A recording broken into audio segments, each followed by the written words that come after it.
A year ago, Dave Hashem thought he would move to LA or New York to find production work after graduation, but with the passing of the Michigan film tax incentives, Hashem found his decision more unclear. I'm itching to get out of Michigan. I love it here enough to stay here for 6 years, but part of me is like, before I found out about the incentives, I was just wanted to kind of cut and run. By staying in Michigan, Hashem has been able to work on both independent and large studio productions, including a new feature starring Kim Cattrall. Hashem has been able to stay in Michigan while working his way up the ladder, trying to create a reputation for himself within the film industry. I was a camera intern. I was helping out the loader. So it goes like, cinematographer, first camera assistant, second camera assistant, loader, camera intern. And so like pretty much the lowest of the low. I'm not getting everyone water, but if the DP needs a coffee, I'll bring that to him. If they need me to run film to and from set, I do that. I'll help, carry a camera, break down a camera and stuff like that. So it's very rudimentary work. I mean, it's not as flashy as I want to make it. Everyone's like, I'm working movies, but you're moving boxes, but it's cool. I mean, you're on set, The film incentives are an assignable tax credit of up to 42% of a production company's expenditures during the filming process. By making Michigan more financially attractive, legislators hope to bring in new jobs and capital to struggling local economies. So far, they have seen some success. The incentives have brought in about $65 million in revenue and created 2,700 jobs since they were passed in April 2008. People wanted to use our logos in movies, but they didn't want to film here necessarily. So we've had, I think, 6 inquiries this year, and we're working on another one for summer. So it's not a real high number, but it's 600% more than we had in previous years. Betty Ann Waters is here, and as a result, the director, Tony Goldwyn, spoke to our students. When he was here, one of the actors in our 423 production that we're doing this term introduced himself, said, I want to be an extra on your film.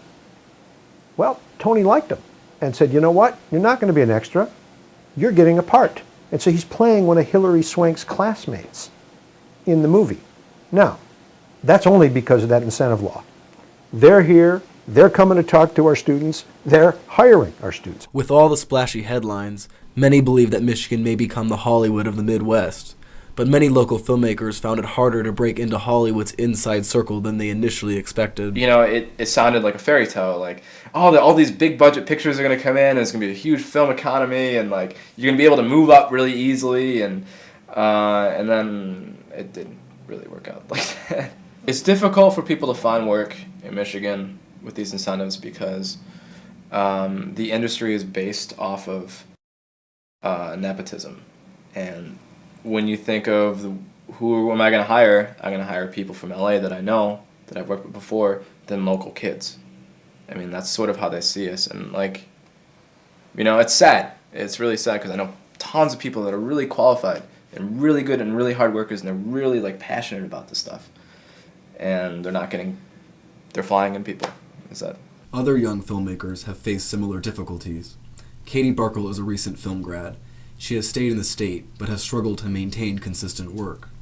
It seems like a lot of people who aren't as familiar with the industry are really quick to think that it's going to solve all of Michigan's economic problems, but that's not really true because it doesn't create steady employment. It just gets really frustrating for someone like me to keep reading these newspaper articles talking about how everyone's going to be working, blah, blah, blah, blah. I've got family friends, my grandparents all the time being like, well, why aren't you working? There's these studios coming and there's all these movies in town. And it's just, it's not as easy as I think sometimes people make it seem. The whole thing will hinge on how competitive we are in terms of the entire filming experience.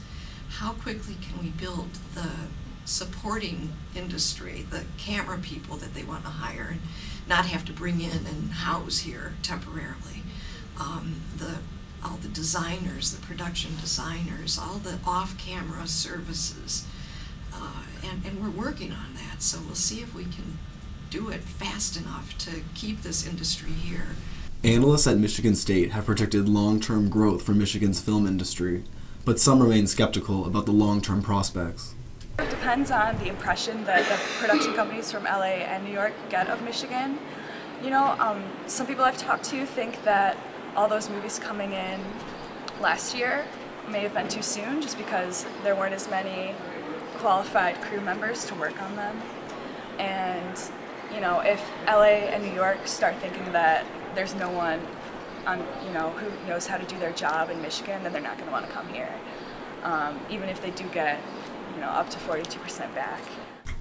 While the incentives have been able to bring in some revenue, it seems as if legislators and local filmmakers disagree on their success. Reporting for Entertaining Michigan, I'm Ben McGargle.